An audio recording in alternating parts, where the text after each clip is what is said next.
საპარტნიორო ფონდის განვითარების კორპორაციად გარდაქმნის პროექტზე მთავრობას ჯერჯერობით გადაწყვეტილება არ აქვს. ამის შესახებ ბიზნეს კონტაქტს საპარტნიორო ფონდის აღმასრულებელმა დირექტორმა განუცხადა კითხვაზე. შესაძლებელია თუ არა ფონდის განვითარების კორპორაციად გარდაქმნის რეფორმა წელს აღარ განხორციელდეს. დავით საგანელიძე აცხადებს, რომ პროცესი სავარაუდოდ გაჭიანურდება.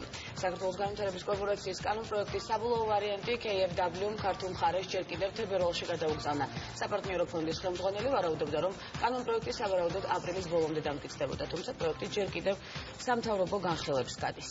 დასკვნა ამ გადაწყვეტილებამ მთავრობას ამის შესახებ არ აქვს, თუმცა მე ჩემს პოზიციაზე ვჩები, ვიმაჩნია, რომ საპარტნიორო ფონდმა აუცილებლად უნდა გადაწყვეტოს გარკვეული სერიოზული რეფორმა სტრუქტურის, უფრო და უფრო რთულდება ეს თემა, იმიტომ რომ მთავრობის გადაწყვეტილების მქონე მოგესალმებით პარლამენტმა უნდა მიიღოს კანონი, სამი მოსმენით საკომიტეტო მოსმენები უნდა ჩატარდეს.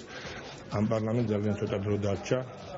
გაფულის პერიოდია, საარჩევნო სიტუაცია, ასე რომ ალბათ გაჭიანურდება ეს პროცესი.